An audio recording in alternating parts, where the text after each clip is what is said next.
क्या बात है, आप परेशान लग रही हैं? नहीं परेशान नहीं अब। अच्छा, मैंने अपनी पूरी लाइफ में ऐसी लड़की नहीं देखी जो स्ट्रगल से गुजर रही हो, लेकिन जब उसे पूछा जाए तो आगे से कहती है जी सब ठीक है।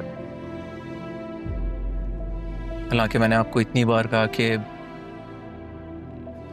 मैं आपका अच्छा दोस्त हूँ, मुझ पर भरोसा कर सकती हैं। भरोसा काफी अजीब लफ्ज है।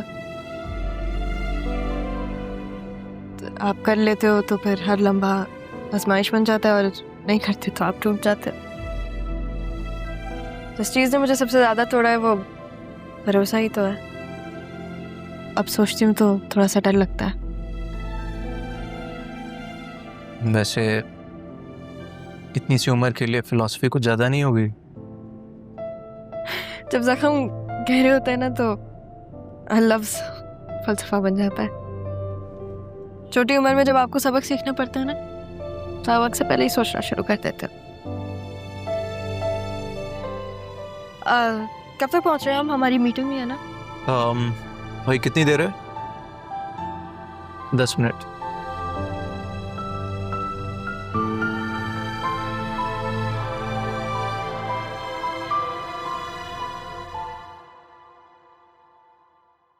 बाबा आप, अस्सलाम वालेकुम। वालेकुम अस्सलाम। बड़ा प्लेजेंट सरप्राइज। अंदर नहीं बिठाओगे? आप प्लीज अंदर आइए ना। आज अकेले ही घर से बाहर निकलने का प्लान बना लिया, मामा को साथ नहीं लाए? बस बेटा, मैं ऑफिस गया था तो वहाँ ऑफिस बंद था, तो मैंने सोचा वसीम भाई से घर पे मुलाकात हो जाएगी। क्या मतलब ऑफिस बंद था? अंकल और जरियन तो सुबह से निकले हुए हैं। ऑफिस के लिए? ऑफिस तो बंद था, कहाँ गए? पता नहीं, अंकल तो नाश्ते की टेबल पे कह रहे थे कि ऑफिस जल्दी जाना है, मीटिंग है। एक काम करती हूँ, मैं कॉल करके पूछती हूँ। कॉल करो।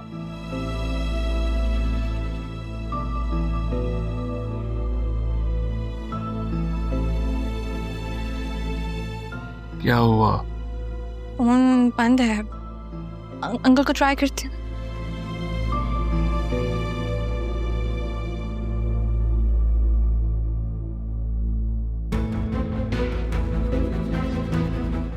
फोन नहीं उठा रहे, मुझे डर लग रहा है बाबा। करने की जरूरत नहीं है बेटा, मैं हूं तुम्हारे साथ। तुम एक काम करो, जब ये दोनों आए तो मुझे इत्तला करना। मुझे कुछ गड़बड़ लग रही है। आप अंदर तो आए ना कुछ। नहीं, परेशान मत होना। जी मैम। अल्लाह हाफिज़ मैम। अल्लाह हाफिज।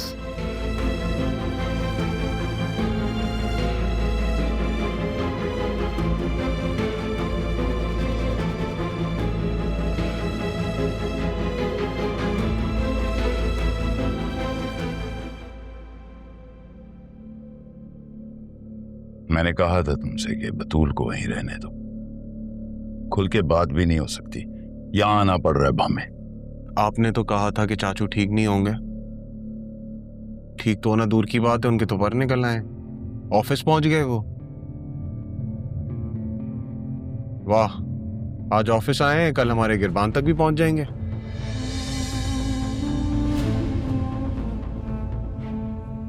जरियन, वक्त आ गया है, हमें अंडरग्राउंड को जाना चाहिए, बल्कि ये मुल्क और ये शहर भी छोड़ देना चाहिए। नहीं डैड, हम नहीं जा सकते कहीं भी। जब तक मैं राहा को घर वालों के सामने गलत प्रूफ ना कर दूं, मैं कहीं नहीं जाऊंगा। पागल हो गए हो तुम? मुझे यूं अदील का अचानक ऑफिस आना हजम नहीं हो रहा। Divide and rule dad, divide and rule. राहा को सबके सामने गलत प्रूफ करना ही पड़ेगा कि जो कुछ हमने किया है उसके नाम पे डालना पड़ेगा। और जब तक वो ऑफिस पहुंचेगी तब तक बात बहुत दूर जा चुकी होगी डैड। हम अपना नया टारगेट भी ढूंढ लेंगे। मैं यूं नहीं जाऊंगा जरियान, मैं सब कुछ खत्म करके जाऊंगा। और किसी का सब कुछ खत्म करने के लिए उसका किरदार उससे छीन लो। इससे बड़ा इंतकाम और कोई नहीं।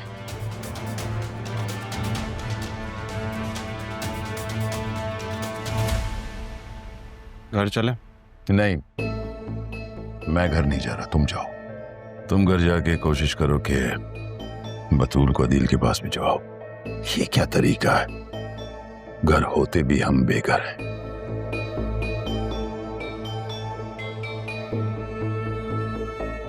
आजकल नई बिल्डिंग का बहुत शोर उठा हुआ और प्रॉफिट का तो बहुत ही शोर है, लेकिन प्रॉफिट का शोर होना मायने नहीं रखता, काम करना जरूरी है। बिल्कुल आप ठीक कह रहे हैं। मैं खुद लोकेशन वायबिलिटी को तरजीह देता हूँ। स्पेशली हमने जो हाईवे पे न्यू ज़मीन खरीदी है वो 3 मेन रूट से कनेक्टेड है, तो फ्यूचर में कमर्शियल अपलिफ्ट तो है। मुझे तो ये फिक्र है कि बगैर एनओसी के बिल्डिंग बनाना शुरू कर देते हैं और बुकिंग शुरू, धड़ाधड़ बुकिंग हो रही है। मैं एक मशवरा दूं, अगर आप लोगों को बुरा ना लगे और इजाज़त हो तो। जी प्लीज़, इजाज़त है। हमारे इदारे ने हाउसिंग स्कीम के लिए सिर्फ एनओसी लिया और प्री लॉन्च फेज में भी हम लोगों ने एक टोकन लिया था, एडवांस पेमेंट नहीं ली थी ताकि ज़मान ग्रुप का एतबार हमारे साथ बरकरार रहे। ये तो बहुत गैर मामूली एहतियात है। क्या ये आपका फैसला है? नहीं, ये तो राहा का ही आइडिया था। इन्होंने ही सजेस्ट किया कि अगर हम बगैर अप्रूवल के मार्केट में जाएंगे तो ये ब्रांड के लिए नुकसानदेह साबित हो सकता है। ब्रांड वही होता है जो पब्लिक डिमांड को मीट करे और सिर्फ ख्वाब ना दिखाए पब्लिक को। आजकल की तो लड़कियों को प्रेजेंटेशन ही नहीं आती, बल्कि ग्राउंड वर्क भी पता है। जी, राहा बस काम की हद तक खामोश रहती है, लेकिन जब बात करती है तो उसे ध्यान से सुनना पड़ता है। मुझे ध्यान से याद आया, आरएमबी के मार्केट में शेयर्स आने वाले हैं। शाहजन, मुझे ये अंदर की खबर मिली है, मौके से फायदा उठा लें हम लोग। ऐसा नहीं हो सकता।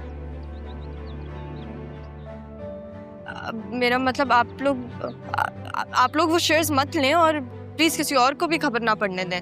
आप ये अच्छा मौका क्यों गंवाना चाहती हैं? फैसले दिल से नहीं, दिमाग से किए जाते हैं। सर, मैं आपको जज्बात से नहीं कह रही, मैं आपको अपनी ऑब्जर्वेशन से कह रही हूँ। आरएनबी ग्रुप में ओनरशिप की डिस्प्यूट है और ये शेयर्स एक स्कैम भी हो सकता है। How do you know that? ये बात तो हमारी सोर्स ने भी नहीं बताई। आप लोग मेरी बात का एतबार करें, मैं आप लोग को रिपोर्ट बना के दूंगी, लेकिन प्लीज अभी के लिए आप लोग वो शेयर्स ना खरीदें। चलें, अगर आप कह रही हैं तो हम आपकी बात पे यकीन कर लेते हैं। सर, मैं 2 मिनट में आऊँ? या श्योर।